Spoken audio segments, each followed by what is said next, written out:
Hey there, gang. It is time for another comic book unboxing video. As always, I have a short box of comic books that I have been given to grade and list for sale on eBay, but I have no idea what is actually in this box. We will make that discovery together. That's where the fun comes in. So if you like comic books, stick around. We are going to have some fun.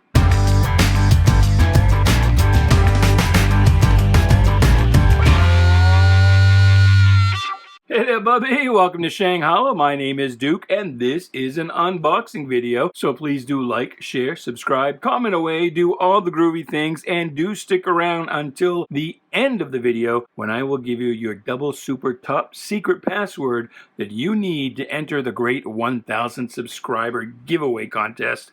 Ooh-ha, what fun. See, I told you we were going to have fun. So a couple of things. One, I'm here hanging with Dr. Z. Dr. Zayas is our Mego mascot for the day. And I just thought I would mention that there's a kind of a fun YouTube channel called Hanging with Dr. Z. It's this comedian, I forget his name, and he dresses up like Dr. Zayas and does a kind of a David Letterman, Johnny Carson style talk show with the conceit that Dr. Zayas was an actor who did many movie and TV roles in addition to the Planet of the Apes series. So it's kind of cool. It's a lot of fun. So if you're not aware of that, check it out. Tell them Duke sent you.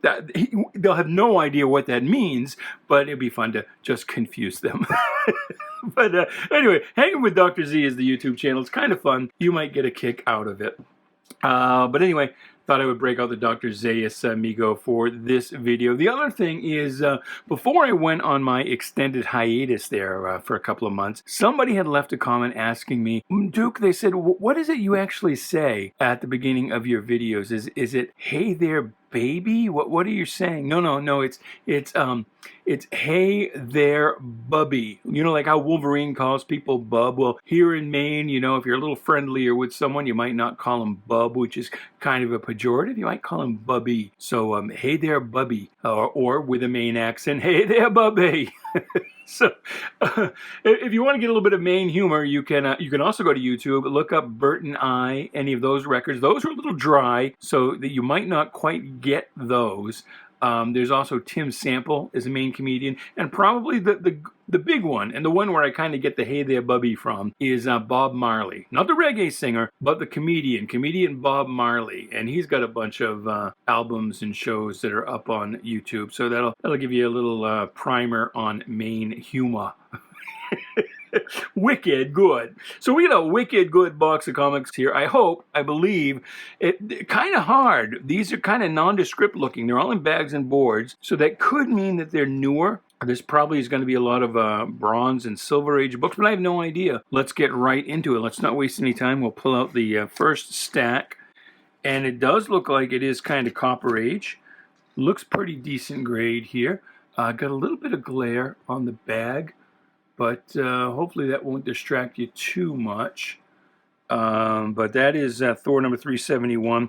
I did say in a recent video, the Walt Simonson run really doesn't sell that well for us on eBay. And by the way, the eBay seller name is .com Comics. So if you are interested in any of these books, you can always go there. We list, I don't know. It used to be more than 100. It used to be a couple hundred, but since we've been doing Whatnot, our eBay numbers have dropped. So it's kind of a little under 100 books every day that we list, but it is every day. So you'll see these listed there eventually once I get done grading them and listing them and get them all through the system. I mentioned Whatnot. We do hold live auctions on the Whatnot app Monday, Wednesday, and Friday, 7 p.m. Eastern Time. I am the host on Friday, and generally I do mystery lot auctions. So those auctions are pretty much just like these videos, except you get to buy in what you see. You don't have to wait. But just come and hang out in the chat. It's lots of fun. But anyway, these don't sell for us that well. So we'll have to see how that does. I'll probably list it as a single anyway. Here's Tales to Astonish 100. That's a good book.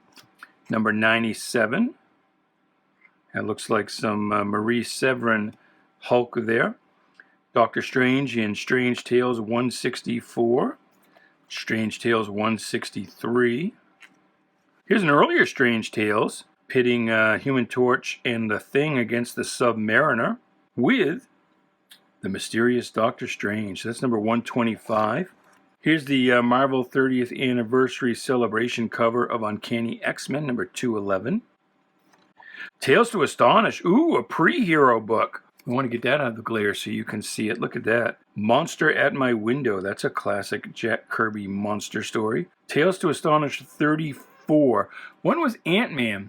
I think the first Hank Pym, not yet called Ant-Man, he was just the man in the anthill. Was that 36? 32?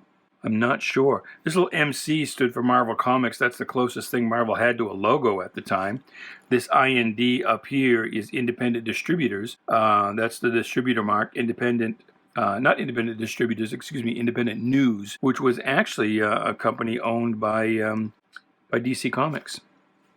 Here is, this one feels thin. I'm not sure which version this is. It's a reprint of Action Comics number 1. This one feels like it's just got the Superman story and not the full issue. This one might be the 1993 Nestle version. I'm not sure. I'll have to look it up. I'm not sure that'll go for $10, but we'll see.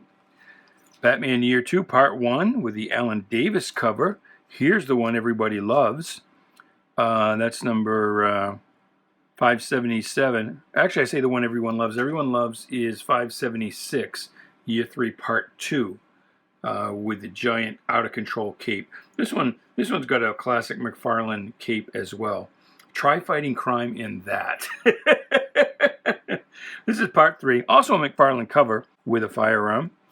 Swamp Thing number 9. That's probably the most iconic cover of the entire series. So that should do well. Swamp Thing number 10. Vigilante number 1. I don't think that's going to go for $10. If you haven't seen these videos before, when we sell a book on eBay as what we call a raw single, a one-book lot, not slabbed, not cleaned, not pressed, just as is, a raw book. When it's just the one book, we hope to get at least $10 for it. When we do a multi-book lot, again, the target is at least $10. I might have to put this into a multi-book lot. I don't think even in near mint condition this would get up to $10. Not on eBay. The price guides will tell you it's at least a $10 book. But you see there's a little bend up here at the top. So that's not exactly in mint condition. Here's a Silver Age Flash, low grade. Pretty low grade actually, but that's Flash number 110. So that's only the fish issue. Well, there's water. So I guess we could call it the fish issue. I don't know if there's any fish in there. Love this little Farmer Joe hayseed hat here in the background. But no, this is the 5th issue. The series rebooted at number 105. So 5, 6, 7, 8, 9. Oh, I miscounted. The 6th issue. This one's coverless, but it's number 114. That, believe it or not, probably will bring at least $10 even without a cover on eBay. Black Cross, number 1. I don't think that's going to do much, but the boss put it in here. I'll do it. You know, when in doubt, go ahead and try it. I'm pretty sure that's not going to sell for $10 though. But it is a number 1 issue, and it doesn't hurt just to test the market every now and again, just to see where it's sitting. How to Draw Teenage Mutant Ninja Turtles. Huh. My friend Mikey is a big turtle fan. I bet he's already got that. Donatello, we saw this just a couple of boxes ago. Michelangelo, they each got their own first issue. I think the Michelangelo came in a couple, got a second printing with a different cover. The Donatello, I think, if memory serves, only had just that one. Just that one. Here is Ninja Turtles number 6. I'm not sure if that's the first cover or a second one. There's 2 of them in there. So 2 of that same issue. I'll have to check and see if that's a first printing. This is book 2, and that is definitely at least a second or third printing. I always have to look up the covers. Again, Mike would know immediately, first, second, third printing just by the cover. I have to look it up, but I know enough to know that that's definitely not the first one. What else we got here? Usagi Yojimbo, number 1. Theoretically should do well. According to the price guides, it should do well. But as I've said, whether it's eBay or whatnot, we have a real hard job selling these kind of niche things like Usagi Yojimbo, Cerebus, the Aardvark, Elf Quest. They just don't do that well. I argue that we should do them as buy it now items. Put them up there at a fair price and just wait till the right person comes along. You do it at an auction, you need at least 2 of those people to come along during the 5 days that auction is live. in order to get that price up there. I'd be surprised if that gets to $10, but we'll see. Here's some Silver Age Green Lantern, number 13, crossover with a Flash. Got kind of a, it's probably not a tape pull, but some kind of paper shearing right there in the middle. Here's number 18. I think that's like the second or third Sinestro. I'll have to look it up and put it on the screen. Here's number 19. I think that's the second appearance of Sonar. Number 22. Master of the Power Ring. This is a good cover. Got something, BB written here. That's Bill somebody. We've seen the BB books before. And he'd go freaking nuts. Like, he'd write it 2 or 3 times. You can see it, 1, 2, 3. Must have had a younger sibling. Maybe an older one. But somebody he wanted to make double extra sure got that this was not their book. This was Bill's book.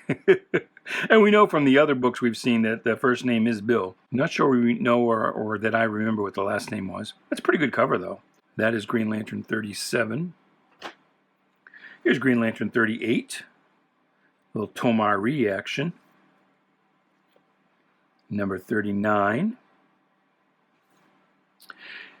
Here's some go-go checks. I was doing a Whatnot auction the other night. Not the other night, it's probably 2 weeks ago now. And I was talking about the go-go checks, and I was surprised there were many people in the room that had no idea what go-go checks were. But if you don't know, it's these right here. The publisher at the time, Erwin Donenfeld, who was the son of DC Comics founder Harry Donenfeld, he had decided that this kind of checkerboard pattern at the top of the book would draw the reader's eye. You know, if you had books on the stands, you know, like that, this little checkerboard pattern, that geometric pattern would draw the eye of the, you know, anybody looking at those books, and they, you know, they might instinctively just reach for it.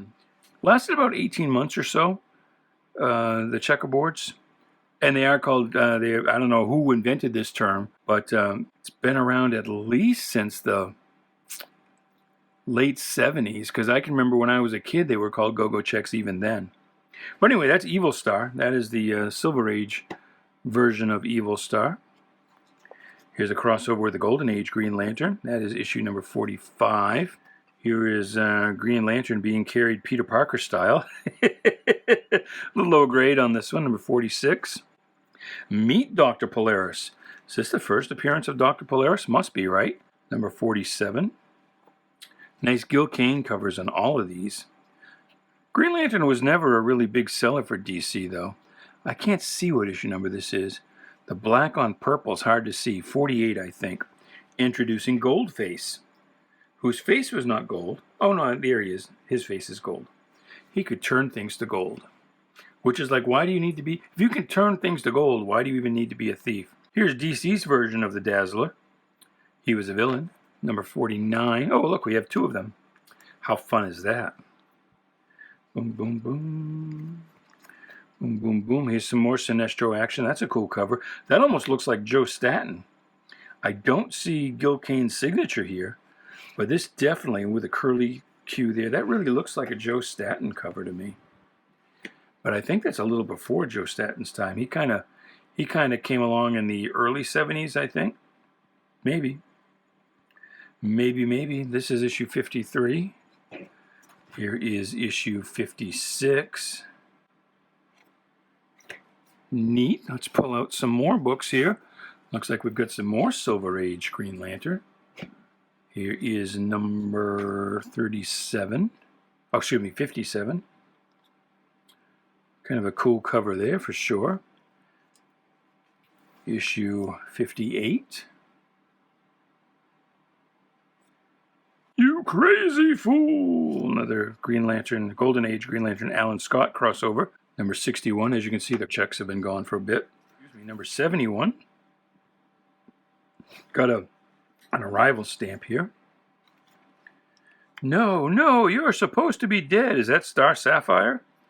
I bet it is. Number 73. Here's a fairly early Flash, still a 10-cent issue. Number 124 with Captain Boomerang and the Elongated Man. Here's a nice Captain Cold cover. Number 150, not the highest of grades, but still pretty neat. Here's a BB book again, and as always, 1, 2, 3. Want you to be sure that you know it's his book. Crossover with Jay Garrick with The Shade, issue 151. Oh, this one says Bud. Bud. But we know, is this a different person? Because I do know BB is Bill. What's this other thing say here? Do not let your, and I can't read this word over here. Huh. Maybe Bud was the brother BB was trying to keep his books away from. This is sort of a hard pose. You do a TikTok. See if you can replicate that pose. I bet you that TikTok could go viral if you could do it. Here's some rogues. Not yet called. They're called the Gauntlet of the Supervillains. They're not yet being called the Rogues Gallery. The Rogues moniker came along a little later than you might think. That is issue number 155. Oh no. Flash is wanted for treason, and everybody knows who he is. He's Earth Enemy number 1. Oh my. That's number 156. Here's the top. 157. That's the Breakaway Bandit. That's cool. Would have been cool if they had been able to do that on the Flash TV show. Although, Arm Fall Off Boy and the Legion came first, so that is totally stolen. This is a classic cover. Go checks, but that is definitely a classic cover. Let's keep going. Looks like we've got some more Silver Age Flash here. This is a good box. I like Silver Age DC. An 80-page giant. So a lot of reprints here. Here's a nice Mirror Master story and a Comic Mag first. That classic cover I told you was so good, they decided to make a second story using that cover. Sometimes they would do the cover first and then make the story to fit the cover. This is also another classic breaking the fourth wall cover. That would have been very arresting at the time to a young child, seeing the Flash actually talking to them right out of the comic book. Flash is under arrest, another common trope. That was issue 164. Captain Cold and Heatwave teaming up. Not sure if this is their first team up. That's 166. I'd have to look that up. 167.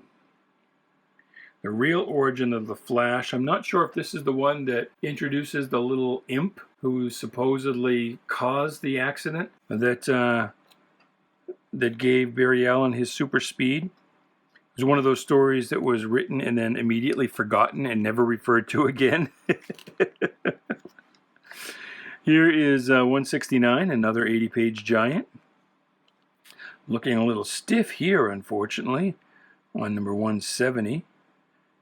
I mean, Carmine Infantino's artwork at his height was very fluid, but towards the end he did get kind of stiff. Here's number 171. Nice Grodd cover. Empty costume motif. That's a common trope. 172. Here's the Rogues. I still don't think they're being called the Rogues, but that is a classic plain with the logo cover. One of the first times DC did this. 176. Here's another 80-page giant. This one almost looks like a Steve Ditko cover to me. It's not. It's Ross Andrew and Mike Esposito. But it just got a real Steve Ditko feel for some reason. 179. Attack of the Samuroids. Number 181. Here's 183. Flash's Dead Ringer. Uh-oh. Uh-oh. Looks like we've got some more Flash coming up here in this next stack. Ooh. Would this cover have got your attention at the time? Surely would have me. I'd have been like, well, I must read that story. Absolutely. Here's a 15-cent issue. I'm not sure if this is the first 15-cent issue. But here's the Flash making like Superman, changing in the cloakroom. Not the cloakroom. I guess it's the scientific Detection Bureau. Guess that's what we call CSI today. Here's a 20-cent cover. Again, I'm not sure if that's the first 20-cent cover or not. The award-winning Green Lantern, Green Arrow starting in this issue. So I mentioned this, I think it was the last box. We looked at some of those Green Lantern, Green Arrow issues, the classic run by Denny O'Neil and Neil Adams. And that series actually got canceled. So the last issue was already completed when they canceled the series. And so, and a lot of people don't realize this, or if they forget it, the story got split into 3 parts and was published in Flash 217, 18, and 19. And you would think that as popular as those, Green Lantern, Green Arrow issues are, that these 3 issues of the Flash that reprint the last one of that series, not reprint, but I mean print for the first time, you think these would be pretty pricey. But they don't go for any more or less than any other issues, any other concurrent issues of the Flash. Batman number 400 with a special introduction by Stephen King. You say, Duke, you're from Maine. Stephen King's from Maine. You must be buds. No. No. And that's all I'm going to say about that. Showcase, that is issue number 40 with the Metal Men. Very nice. Issue 37. Pretty rough. This looks like a complete spine split. That's too bad. This is Metal Men number 1. No issue number on the cover because, and you've heard me, if you're a regular, you've heard me say this before, around this time, boy, this is really kind of mangled, isn't it? Around this time, distributors and retailers really didn't want to carry a number 1 book because it was something that was untried, untested, no guarantee it would sell. So publishers did everything they could to avoid doing a number 1 issue right up to and including just not even putting an issue number on the book at all. But that is Metal Men number 1. Here is Metal Men number 2. And I've always said the Metal Men, and also Metamorpho, if DC were going to get into doing some educational comic books, maybe in partnership with Scholastic, Metal Men would be absolutely perfect. Perfect for that. Here's Tales to Astonish number 90, a little Submariner action. 91, Hulk v. Abomination. 43, The Power of Magneto. On X-Men 43, that's right. X-Men 107, the first appearance of the Imperial Guard. All costume creations by Dave Cockrum, originally intended for Legion of Superheroes. And so the Imperial Guard, not a lot of people know this either, they're basically an ersatz Legion. All of the code names and powers and costumes kind of emulate different members of the Legion. X-Men 92. This is actually, I believe, a reprint of number 44.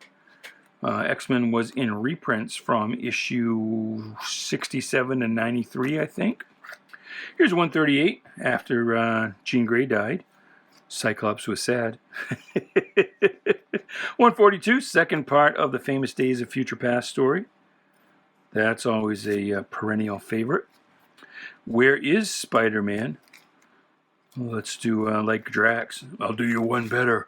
Why is Spider-Man? Jack-o'-lantern and Silver Sable. Nightcrawler in Amazing Spider-Man 161. These bags are sticking together. 162. Again, always check the pages on this one. This book always feels thin. Feels like it doesn't have all its pages. It usually does, but it never hurts to check. 174. Punisher and no, it's not the first appearance of Hitman, but it is Marvel's Hitman. 175, Punisher and Hitman again. Now it looks like we're going to go backwards a bit into the Silver Age with Spidey, issue 49. Craven and this is the Blackie Drago version of the Vulture, I believe. You name it, this one's got it. Okay. Here's Doc Ock, Nuff Said. I wonder when the first time was they used Nuff Said. It probably predates the Marvel Universe. Might have been used in like, Millie the Model book or something. I don't know. Look it up. Let me know in the comments below. When was the first printed appearance of Nuff Said in a Marvel comic? Here's issue number 48, Vulture. 47, Craven. Annual number 5, first appearance of Peter's parents. Fantastic Four number 78, The Thing No More. Number 94, The Return of the Frightful Four. Number 98, Doomsday on the Moon. 99, with a little bit of Inhumans action going on. 101, we don't have 100. Thought we might. 109, Into the Negative Zone. And that's a fairly early appearance of Annihilus, I believe. 110, this is the regular cover. There is a misprint version of this, you may or may not know, in which all the faces have like a green tinge to them. And that one is quite valuable, if you can find it. And the, what is it, 3 years now? 3.5 years that I've worked for this company, playing with comic books every day. I think I think the misprint, what I call the seasick version, the green faces, I think that I've only seen that come across my desk like twice. Here's number 111. So we're out of the Jack Kirby Stan Lee phase at this time. The Coming Over Mine, number 113. 114. 115. Actually, I think Stan Lee might have been on probably until around here. 116, the 25-cent issue.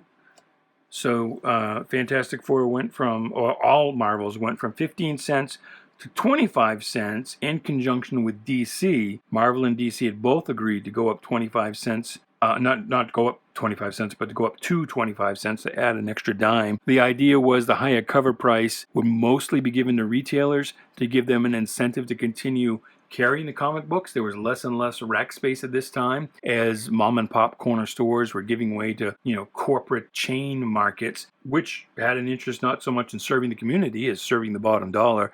And comic books took up a lot of shelf space for very little profit, very little return, like a few cents per issue.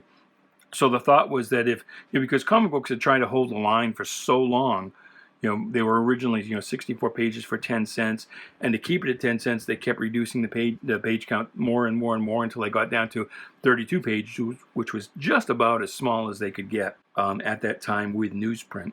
Today, a lot of the independent books are only 28 pages, and Marvel itself was only 28 pages for a while there, a few years. I think they're back up to 32. But anyway, in order to give the retailer more money and an incentive for carrying the book, they were going to go up. Marvel and DC both had agreed to go up from 15 to 25 cents. And so there was going to be a main story, and then they would fill out the book with reprints or whatever. Well, after 1 month at 25 cents, Marvel publisher Martin Goodman reneged and dropped the books to 20 cents. So it was still 5 cents more than he had been making, but it was less than DC's. And DC stayed at the larger 25-cent package with a lead story and a couple of backups for about 18 months. And it was at that point that Marvel overtook DC in sales, when kids realized they could get 5 Marvel books for $1 versus just 4 DC books for $1. So you think, the Silver Age Marvels were popular, but because for a long time they were locked into just 8 titles, and that's another story. And even when they were able to put out more titles, they actually sold fewer books per title, and had fewer titles than DC. Their sales were much less, but it was in this 18 months or so when the Marvels were 20 cents and the DCs were 25 cents. That's when Marvel overtook DC in total circulation, and has very rarely, like only once or twice, like around the time of the New 52 and things like that, has DC come out on top. So anyway, that was a big tangent for a story a lot of you probably already heard. Or if you hadn't heard it from me, you already knew it. There's Daredevil 71. There's issue 74. This one looks like it was inked with a magic marker to me, but that's just me maybe. And here is the last stack. Top one's Daredevil. How far down does Daredevil go? That's what she wants to know. Does Daredevil go down? How far down will he go? Well, here's 41. Oh, I guess that's it. That's as far as he went down. Now we're into some Detective Comics, starring Batman. What issue number is that? Again, black on purple, hard to read. I'm not sure. Here's a much older one. Ooh, look, 5,000 prizes. Again, the anal retentive former journalist in me, there needs to be a comma right there.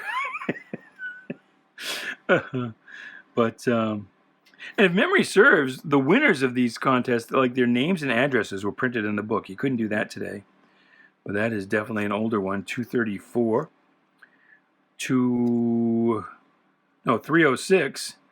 The Wizard of 1,000 Menaces. Kind of looks like Hector Hammond, doesn't he? With invisible robots. Here is, are there 2 books? There are 2 books in that bag. And that is the classic, oh no. Batgirl can't fight crime. She's got a run in her tights. And I love the purse she used to carry as well. Here's part of the Year 1 storyline. Very popular book, 407. There's 406. 404. Looks like we're missing 405. That's too bad. Hey, look at this. Classic Comics. So you've heard of Classics Illustrated. Well, the first, I don't know, 20 or so issues, it was called Classic Comics. This is number 2. It's got some extra staples added. Doesn't look like the cover's detached, but it definitely has somebody popped in about 4 extra staples. And I'm looking for, if you don't know with Classics Illustrated, you always want to look at the ads inside, which will give you an idea. You'll need an Overstreet price guide or some other resource to figure out what printing and what version this is. But you could order back issues. The Classics Illustrateds weren't really sold on the newsstand. They were sold in a variety of outlets and a lot by mail order. So you could write in and request back issues from the publisher, Gilberton. And you can see here in this issue of number 2, you could get as high up as number 21. So you could order issue 21. So obviously this isn't, a first printing of number 2, because number 21 would have been a long way from being released at that time, a couple of years. A little tape on the inside cover here, holding on that corner. So I'd have to look up, I'll put it on the screen exactly what edition, what printing this is. See, the thing is without the reason collectors of Classics Illustrated, and that's a dying breed, by the way, the reason they check that is because they reprinted the books exactly, or else they just changed the covers. It wasn't until very late that they started doing new art, and they would retain, Gilberton would retain the original copyright notice, so you couldn't tell. There was nothing in the book to tell you when it was printed, what version it was, other than this ad, and just sort of, extrapolating from there. So anyway, that's pretty neat. It's still, even, you could only get up to issue 21. I think the series went to 220, 30 something. I'm not sure. I'll have to research that as well. And after the first 2 or 3 printings, this would have said Classics Illustrated and probably would have had a different cover anyway. So that's pretty neat. It's a pretty early version. That's cool. Here's the weird 3 sizes of Batman cover. That's Batman 177. Here is, just like that Flash issue we saw, busting the logo, something else that would have been verboten before Carmine Infantino became publisher, and the focus shifted less from the stories and more on the artwork, was this logo bashing cover. And interestingly, with that one of the Flash we saw, it still said the Flash up top, but here they don't even bother. They just assume you're going to see that. And I consider this to be, to me personally, I break the Silver and the Bronze Age up into early, main, and late periods. And this to me is the first book of the late Silver Age. I need to do a video on the ages to flesh that out for you. It's a fun cover. Batman needs a copy of his own book, and they got nothing. Batman's all sold out, which is funny because Batman was a second stringer. It probably would have been Superman at this time that would have been all sold out. Here's Operation Blindfold. Oh no. Oh no. 204. Here's Batman 205. Has this got 2 books in it? It does. The other side, Batman Walks the Last Mile, 206. And this always used to confuse me when I was younger. What the hell is going on here with the boots being all floppy like that? And it was somewhere, some chat room, Facebook or something, somebody spoke up and said, well, you know, they take the laces out of prisoners' boots so they can't use them to hang themselves. I guess that counts even when he's being walked to the electric chair. But I wouldn't have told you before that Batman's boots lace up. I would have thought they were just, you know, like pull-on cowboy boots. Or maybe a hidden zipper or something. I don't know. But apparently, DC thought that Batman's boots actually laced up. Interesting. Here is issue 243. I think this has got a subscription fold in it. Just the last video I told you what a subscription fold was, so I won't belabor the point. You can go look up that video and see what it is if you don't already know. I think that's the first... Is that the first League of Super Assassins or something like that? I'm not sure. I could be wrong. It could just be that I think it's a... Is it a Neil Adams cover or a Kaluta cover? I can't remember that either. Here is number 245, and that is the last book in that box. Also has a subscription fold. Maybe you can see that. Maybe from this side you can see it a little better. All the way down where the book had been folded right in half. All right, well, that's it. That's everything. Thank you so much for watching along. I'm going to be grading up these books now. And so what do we need for a code word to enter the Great Giveaway Contest? We've already done Bat Booger. Bat Booger, Bat Booger, Bat Booger. Let's do the Blockbuster. Block Booger.